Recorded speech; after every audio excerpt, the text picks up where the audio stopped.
I was trained to search for lost hikers, for injured campers, for missing adults.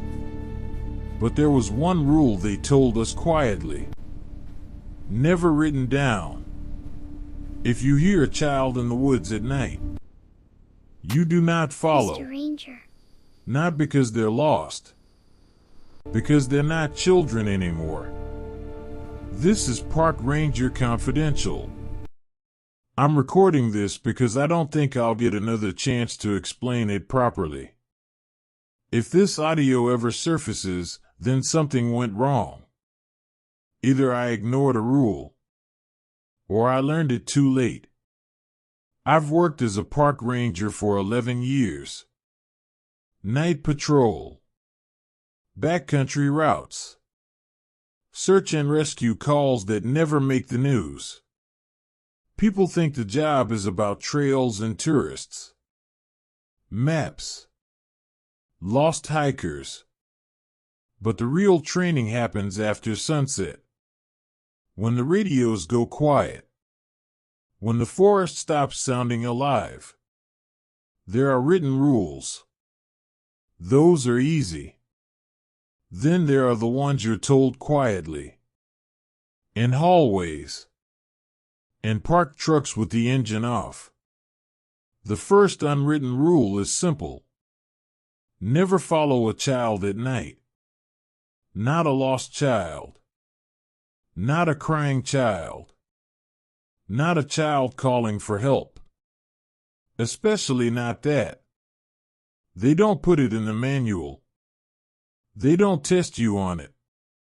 They just tell you once. And watch your face to see if you understand.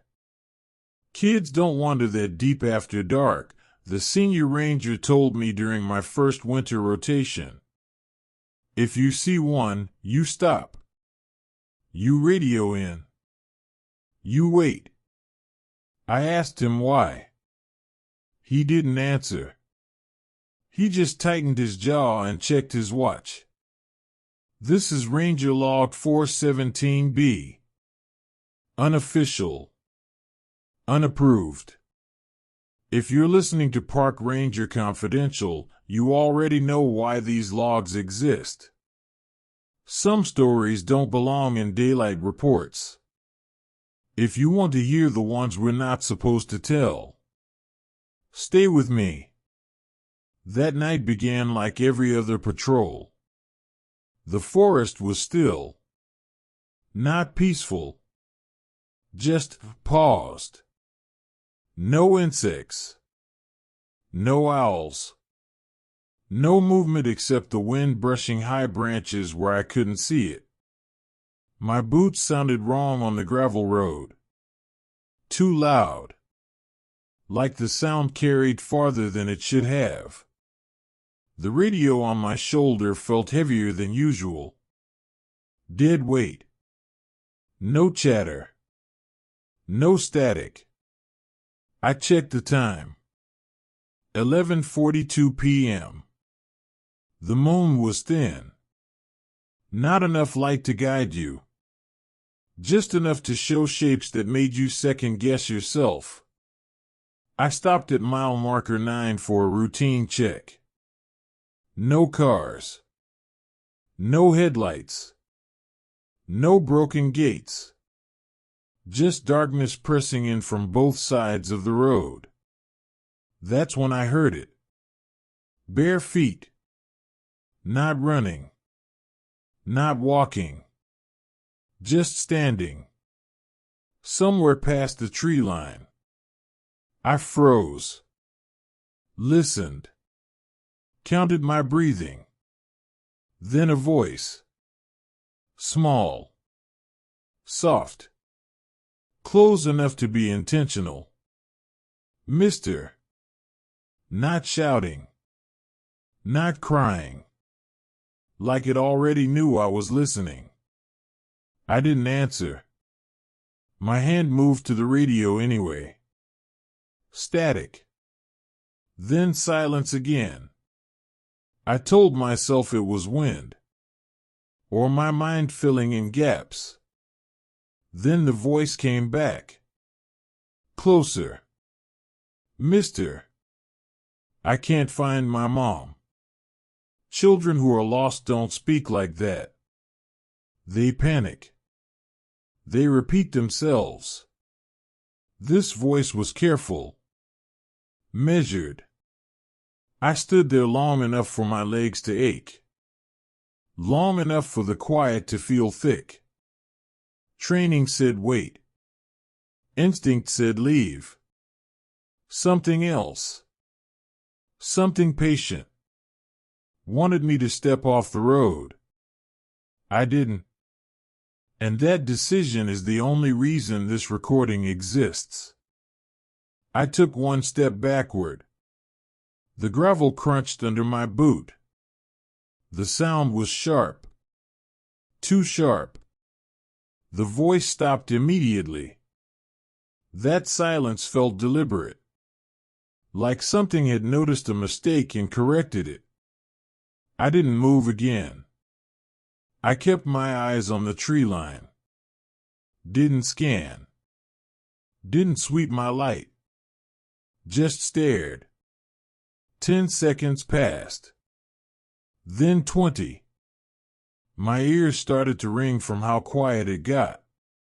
That's when the voice changed. Mr. Ranger. Clearer now. More confident. It used my title. I hadn't spoken. I hadn't keyed the radio. My name patch was covered by my jacket. I felt my stomach tighten. I stayed still. The forest felt closer than before. Not moving. Just leaning. I raised the radio slowly. For 17B to dispatch, I said. Kept my voice flat. Controlled. Only static answered. Then a soft click. Like a channel opening. I lowered the radio. That's when I heard breathing. Not through the speaker. Behind me. Slow. Shallow. Close enough that I could hear the wet sound at the back of a throat. I didn't turn. That's another rule you learn the hard way. If you hear breathing behind you at night and you're alone, you don't confirm it. Because confirmation invites response. The voice spoke again. Different tone. Higher. Younger. Mom said you'd help me. The words were calm. Practiced. Children don't talk like that when they're scared. They sob. They stumble over words. This voice didn't rush. I stepped backward again. Slow. Measured. The breathing followed. Not matching my pace. Adjusting to it. Still no footsteps. No branches snapping. Just sound without weight. I reached the edge of the road. The ranger truck waited behind me. Dark. Silent. My hand shook as I reached for the door handle. That's when the voice laughed. Not loud. Not playful. Controlled. Too old for the sound it was trying to make.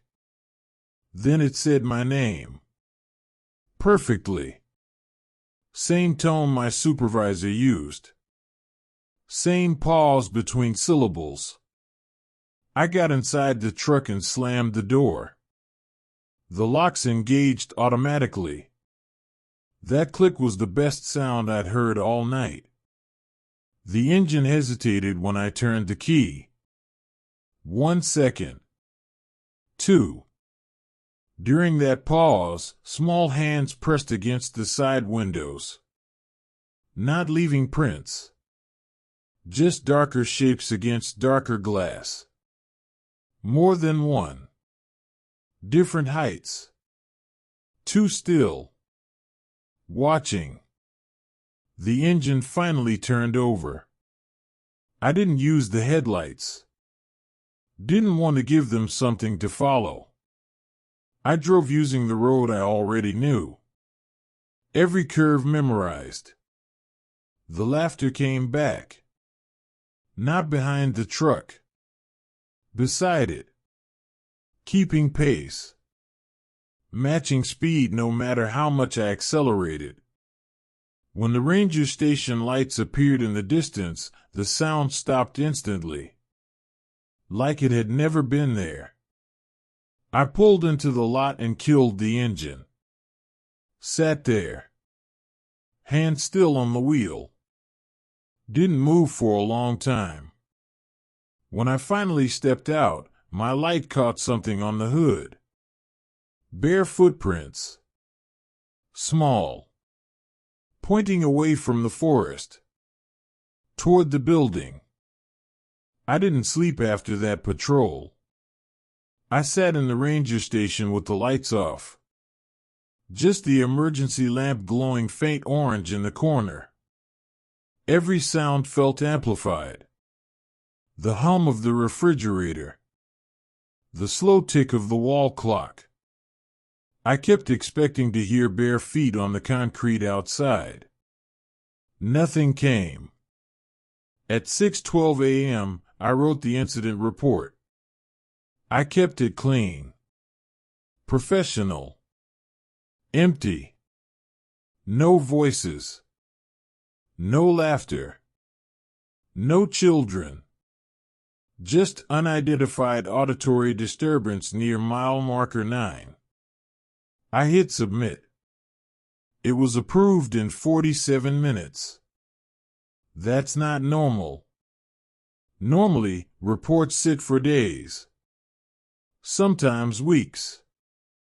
Fast approval means one thing. They didn't want questions. After sunrise, I went to the archive room. It's a place most rangers forget exists.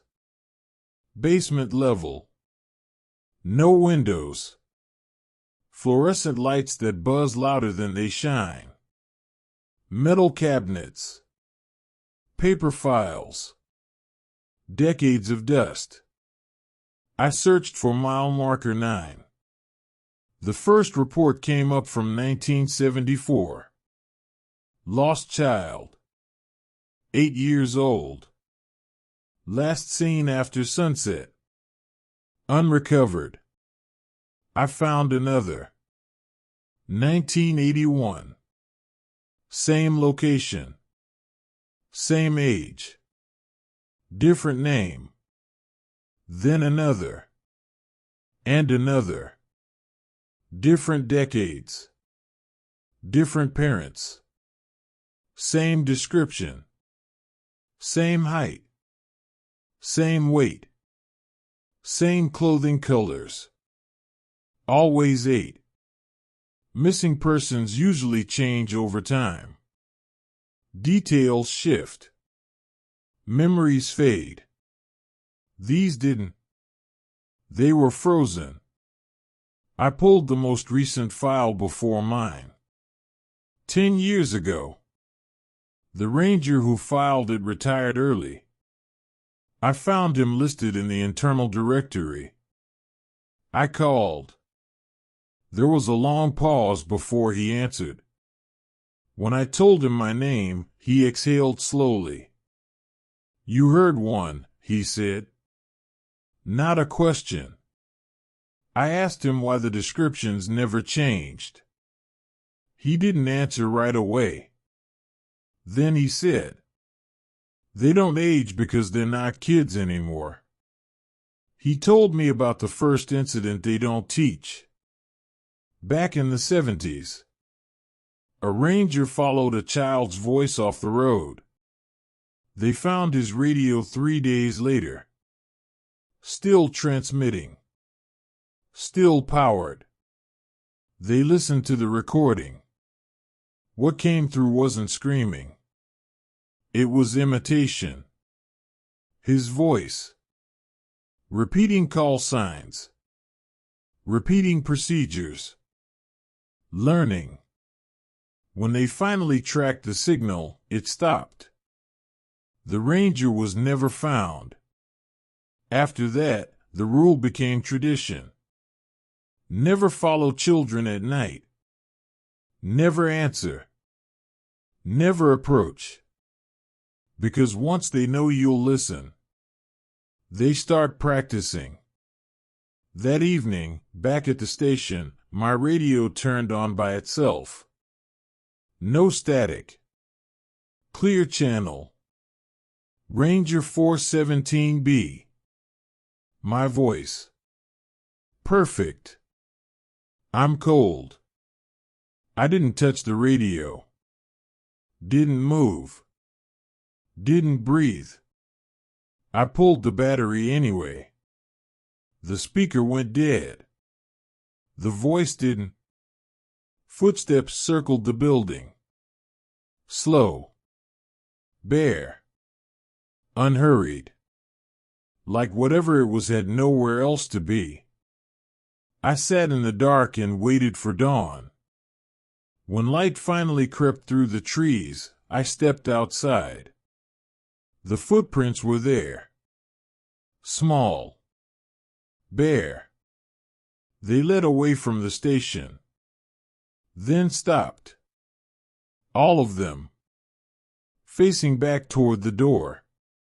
Waiting. This is my final log. I've said that before. But this time, I mean it. I'm not recording this for the report system. I'm not uploading it anywhere official. I'm just speaking while I still can. They aren't pretending to be children anymore. Not all the time.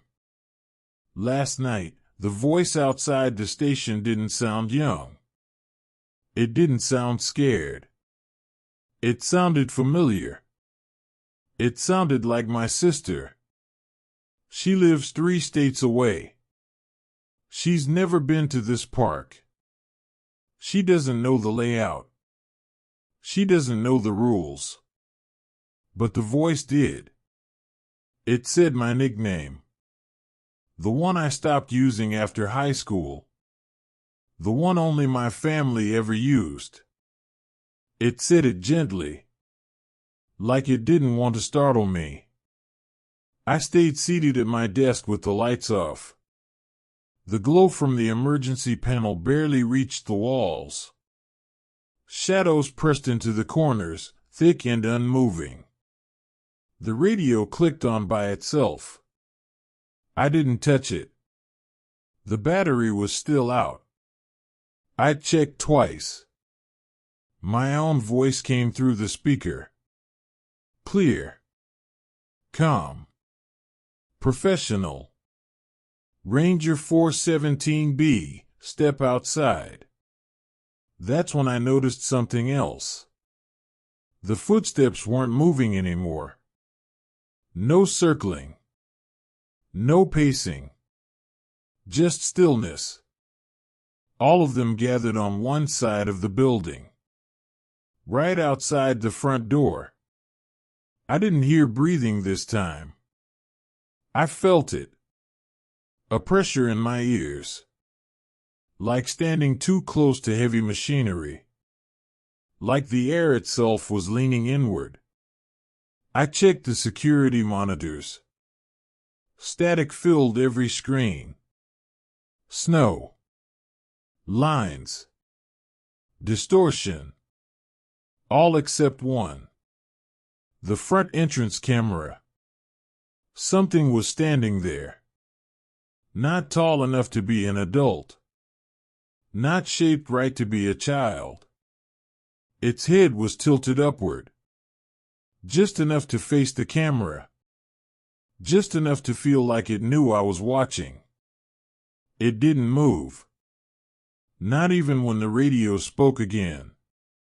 This time, it used my supervisor's voice. Exact tone. Exact cadence. The voice you trust without thinking. Ranger, you're clear to make contact. That's how they do it. They don't chase you. They don't threaten you. They wait. They wait until you're tired. Until the silence feels heavier than fear. Until stepping outside feels easier than staying in. I thought about the missing kids. The reports. The identical descriptions. I thought about the ranger from the 70s. His voice, still traveling through the woods long after he stopped answering. The door handle moved. Not turning. Just shifting slightly. Testing. Like something learning how much pressure it needed. The radio started repeating my name. Once. Then again. Each time, the sound felt closer. Not louder. Closer. If you're hearing this because you heard a voice in the woods. Because someone small asked for help. Because it sounded calm and polite. Leave. Don't answer. Don't apologize. Don't explain. Because once they know you'll listen, they don't need to ask anymore. They just wait for you to come to them. The handle moved again. I'm ending this log now. If this recording survives, remember the rule they never write down. Children don't wander this deep at night. And if they sound patient, they're not lost. For more stories rangers aren't supposed to tell, subscribe to Park Ranger Confidential. And if you ever hear a child say your name in the dark, don't follow.